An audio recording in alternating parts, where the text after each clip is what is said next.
My name is Jack Sullivan, and I am 54 years old. For 30 years, I worked as a mechanic on the Henderson Ranch in rural Montana.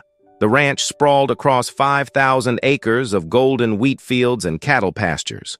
It was owned by the Henderson family, who had farmed this land for 4 generations. I was not family. I was just the quiet guy who fixed things when they broke.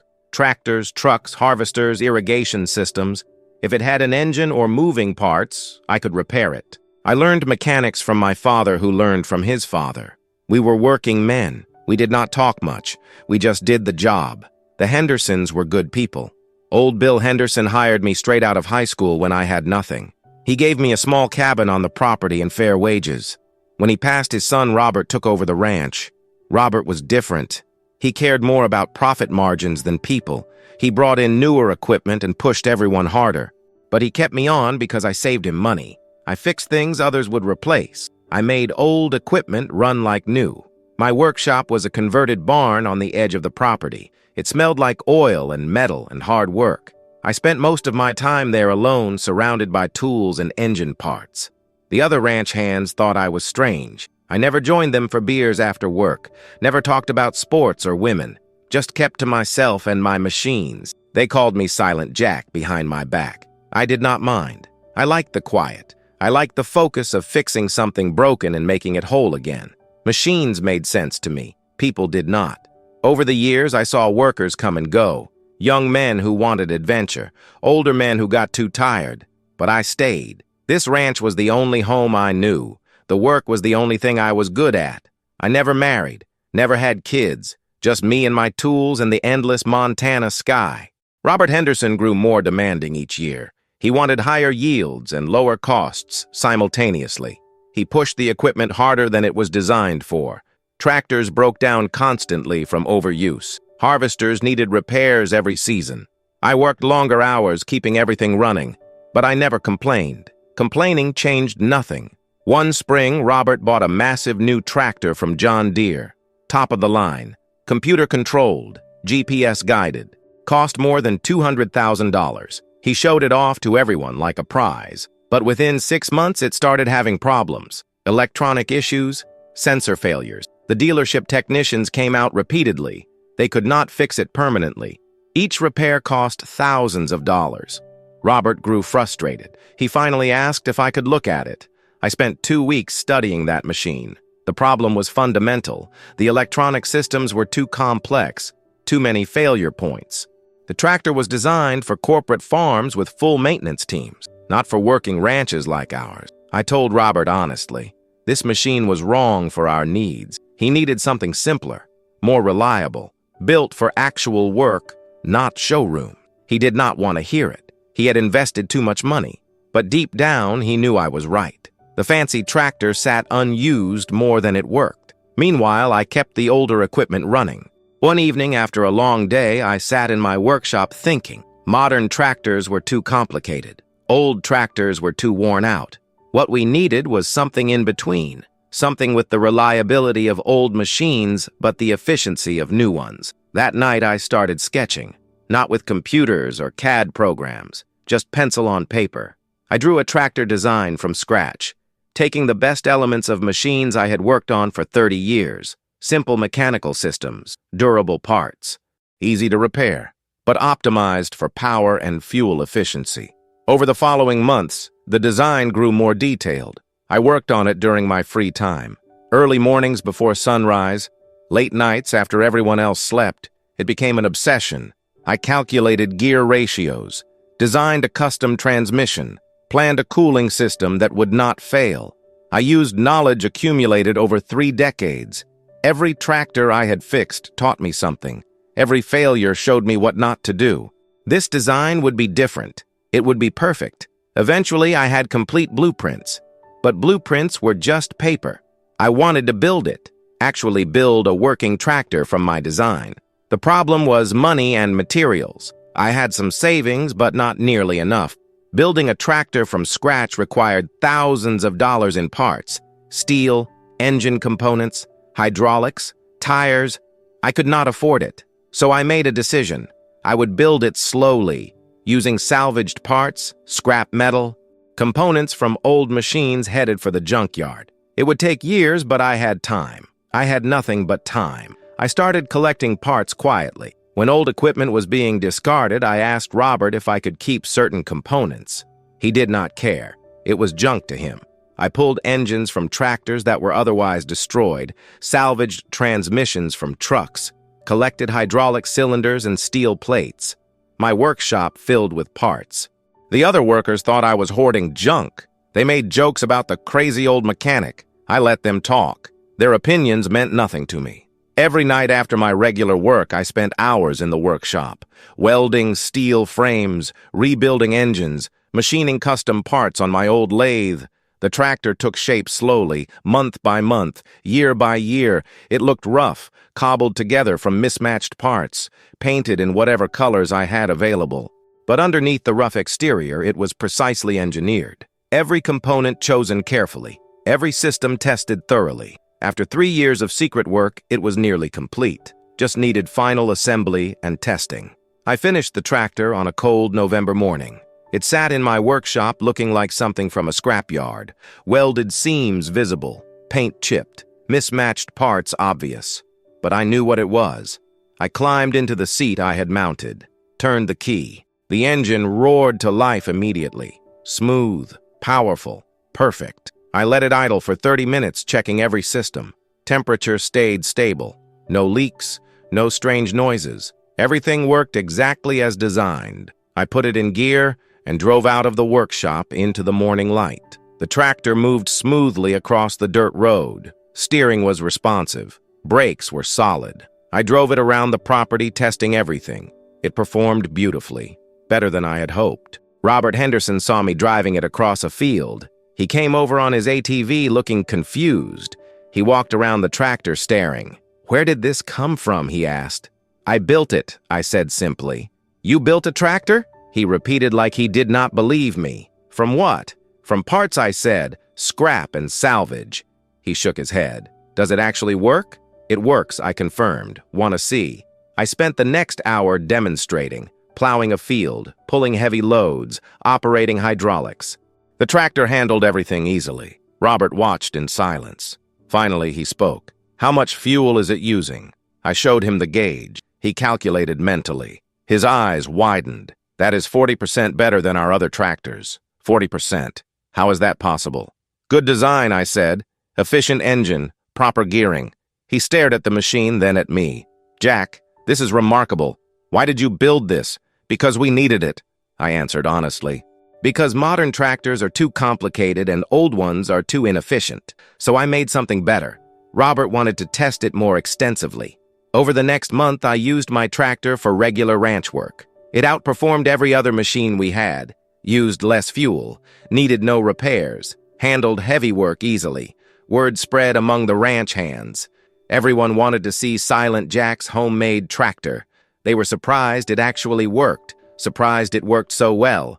Some were impressed. Others were skeptical. But the numbers did not lie. My tractor was more efficient than anything else on the ranch. Robert started talking about it in town. Other ranchers came to look at it. They asked technical questions I answered simply. They were amazed someone could build a working tractor from salvaged parts. One visitor was different. His name was Tom Bradley, and he worked for a farming magazine. He wanted to write an article about my tractor. I refused initially. I did not want attention, but Robert convinced me. This could help other small ranchers, he said. Show them they do not need expensive equipment. Reluctantly, I agreed to a short interview. Tom came back with a photographer. They took pictures of me and the tractor, asked about the design and construction. I explained the basics without giving away everything. The article ran 2 months later. I thought maybe a few people would read it and that would be the end. But something unexpected happened. The article went viral in farming communities. It was shared online, posted on agricultural forums, discussed on podcasts. Suddenly, people across the country knew about the mechanic in Montana who built a tractor from scrap. I started getting emails, letters, phone calls, farmers asking for details, engineering students wanting to study it, companies offering to buy the design. I ignored most of it, but one email caught my attention.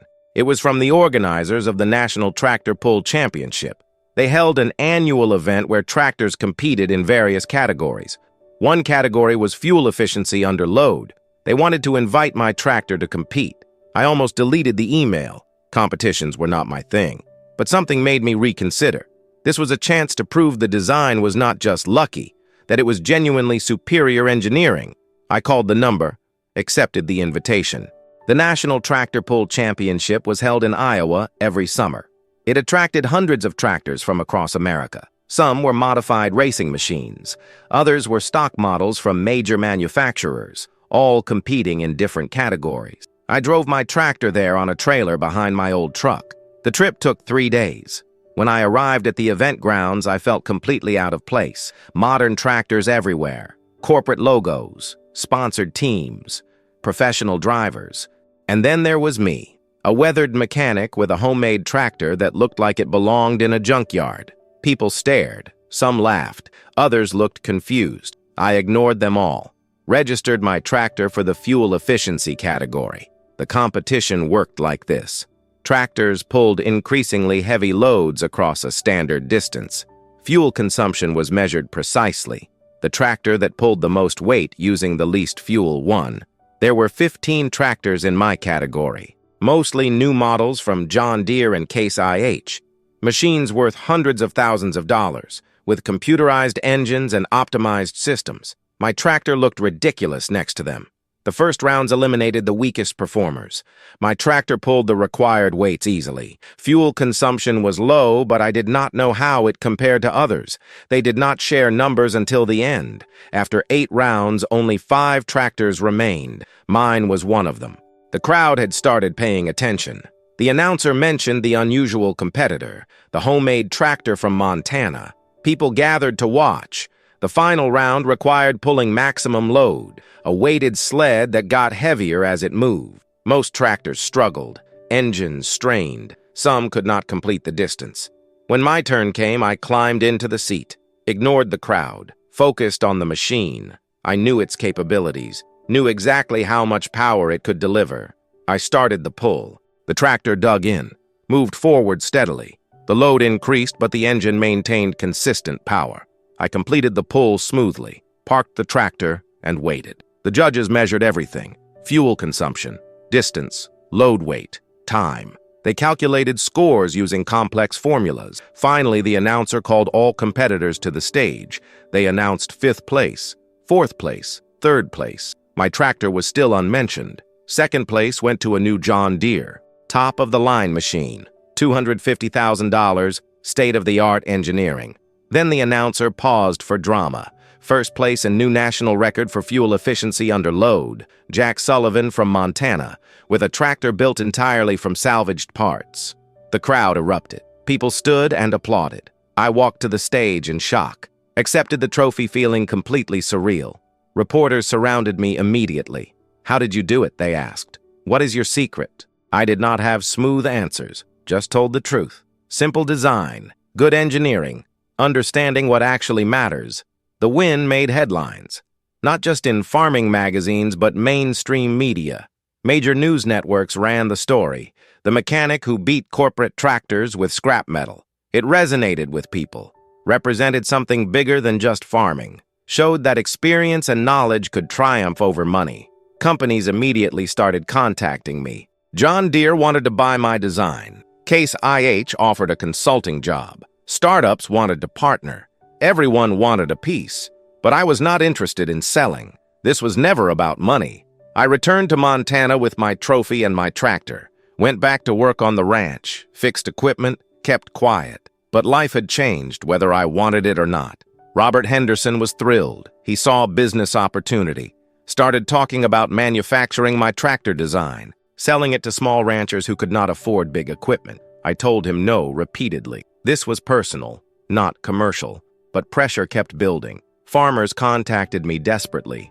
They needed affordable, reliable equipment. Big manufacturers did not care about small operations. Their tractors were designed for corporate mega-farm. Small family ranches were struggling, using equipment that was either too old or too expensive. They saw my tractor as hope, as proof that alternatives existed.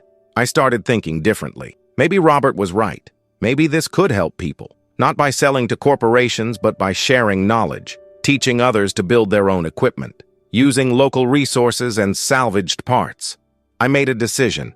I would release my complete design as open source, free blueprints, detailed instructions, parts lists with alternatives.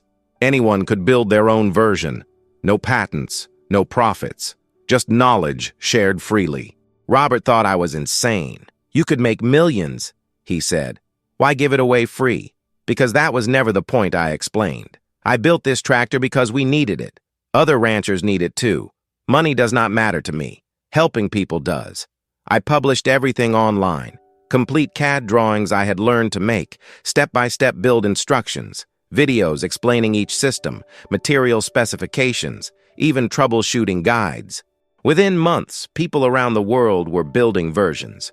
Farmers in Texas, ranchers in Wyoming, even people in developing countries adapting the design. They shared photos and modifications, created online communities, improved the original design collectively. It became something bigger than I imagined, a movement towards sustainable, affordable farming equipment, proof that ordinary people could solve their own problems, did not need corporations or expensive solutions, just needed knowledge and determination. I received hundreds of thank you messages, from farmers who saved their operations, from mechanics who found new purpose, from students inspired to study engineering. Those messages meant more than any trophy, more than any money. They proved the work mattered. The media attention eventually faded. I was briefly famous, then forgotten. That suited me perfectly. I went back to being Silent Jack. 2 years after the championship, something unexpected happened. A group of agricultural engineering professors contacted me. They had been studying tractors built from my design, analyzed fuel efficiency across hundreds of units, compared them to commercial models costing 10 times more. The results were remarkable. My design averaged 38% better fuel efficiency, needed 60% fewer repairs, lasted significantly longer under heavy use. They wanted to publish academic papers, use the data to challenge industry standards, show that expensive, complex equipment was not necessary. I agreed immediately. This was exactly what I hoped for. Proof that simple, smart design beat corporate engineering. The papers were published in major journals, created controversy in agricultural industry. Major manufacturers were embarrassed. A mechanic with no formal engineering degree had outdesigned their million-dollar research departments. Some companies responded defensively, claimed the comparisons were unfair, said my design only worked under specific conditions, but the data did not lie. Hundreds of tractors performing consistently, under varied conditions, across different climates and terrain. Eventually, even the industry had to acknowledge reality. Some companies started simplifying their designs, focusing on reliability over features. Others partnered with farmer communities, listened to actual users instead of just marketing departments. The whole industry shifted slightly, not completely, but enough to matter. My life settled into new normal. I still worked on Henderson Ranch, still fixed equipment daily, but now I also spent time helping others online, answering questions about builds, troubleshooting problems remotely, teaching people mechanical skills through video calls. It was satisfying in ways regular work never was. Robert eventually accepted I would not commercialize the design, but he did something else. He started a training program on our ranch, invited young mechanics to learn, taught them what I knew, created apprenticeships that paid fair wages. Several young people came through. Some stayed in farming, others went elsewhere, but all left with skills and confidence. One was particularly talented, a young woman named Sarah who was 23 years old. Sarah had grown up on a struggling family farm in Nebraska. She understood machinery instinctively, learned faster than anyone I had taught. After a year, she returned to her family farm, built her own version of the tractor, then started teaching her neighbors. Soon, her entire county had a network of people building and maintaining affordable equipment.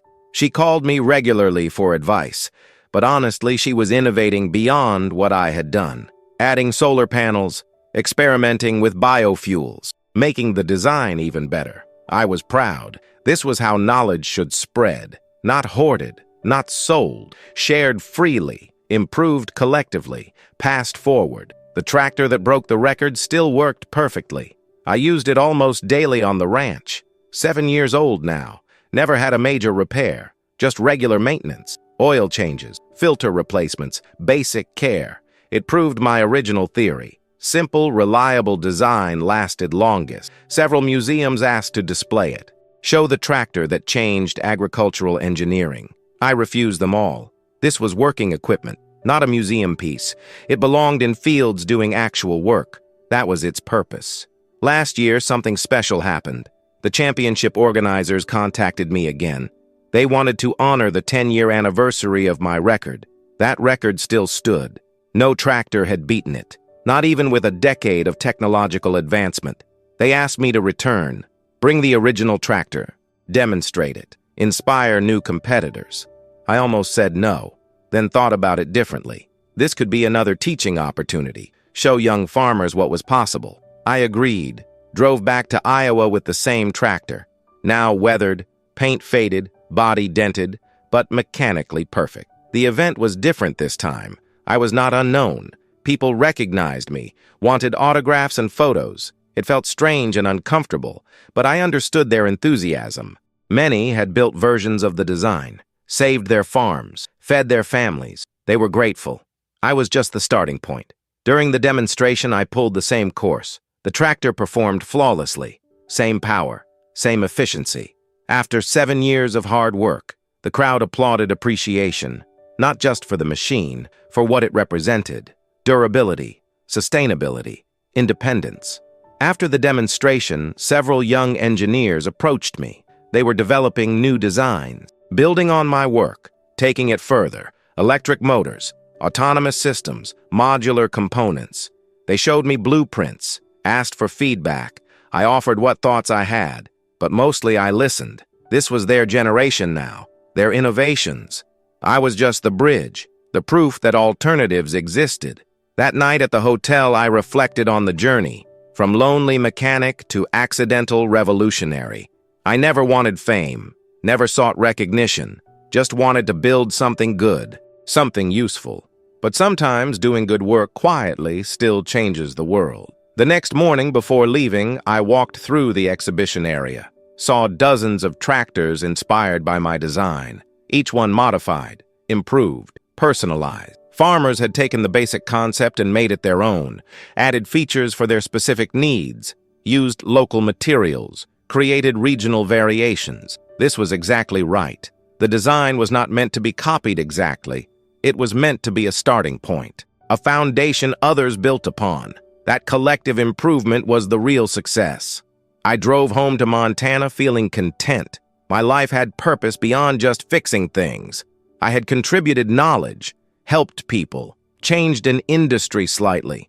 That was enough, more than enough. Back at the ranch, everything was familiar. The morning smell of coffee, the sound of cattle, the feeling of tools in my hands. I returned to regular work, fixed a combine harvester, repaired irrigation pumps, helped young apprentices learn welding. The rhythm of daily work was comforting. This was who I was. Not famous, not rich, just a mechanic who understood machines, who believed in simple solutions, who shared what he knew freely. Now at 54 years old, I think about legacy differently. I have no children to inherit my knowledge, no family to carry my name. But thousands of people around the world use designs I created. Millions of acres are farmed with equipment based on my work. Countless families saved their farms because affordable alternatives existed. That is legacy enough, better than any biological inheritance. Knowledge shared freely multiplies, grows beyond one person, becomes part of collective human wisdom. My tractor was just one contribution, one small step. Others before me built the foundation. Others after will go further. We are all links in chain. Sometimes I wonder what would have happened if I had sold the design, taken the money, retired comfortably. Probably the design would have been patented, locked away, modified to maximize profits instead of helping people. The world would be slightly worse. I made the right choice. Money fades, relationships end, fame disappears. But knowledge shared freely echoes forever, changes lives for generations. That matters. That lasts. Young mechanics still contact me regularly, ask questions, share their own innovations. I answer what I can, encourage them always. Tell them their ideas matter, that they do not need permission from corporations or experts, just need to trust their knowledge, try things, learn from failures, keep building. The agricultural industry still has massive problems: climate change, resource depletion, corporate consolidation, farmer suicide rates. My tractor design did not solve all that, did not even try to. But it proved one important thing: ordinary people with practical knowledge can create solutions corporations ignore, can build what they need themselves, can help each other freely. That lesson applies beyond tractors, beyond farming, to everything. Most evenings, I sit on my cabin porch watching the Montana sunset. The sky turns orange and purple over endless field. I think about the tractor sitting in my workshop, still running perfectly, still breaking records, still proving simple design works, and I feel satisfied, not because I am famous, not because I changed the world dramatically, but because I stayed true to myself. Robert Henderson retired last year. His daughter Emily took over the ranch. She is different from her father, cares about sustainability, community, legacy beyond profit. She expanded the training program, made it free for anyone who wants to learn. The ranch is becoming a teaching farm, showing sustainable practices, sharing knowledge freely. Emily asked me to stay as long as I want. Keep teaching, keep building, keep being Silent Jack. I agreed happily. This place is home. These people are family. One afternoon, a documentary crew came to film. They were making a series about unsung innovators, people who changed industries quietly, without seeking credit. They spent a week following me around, filming me work, asking questions. I was uncomfortable initially, but their approach was respectful. They focused on the work, the philosophy, not sensationalizing.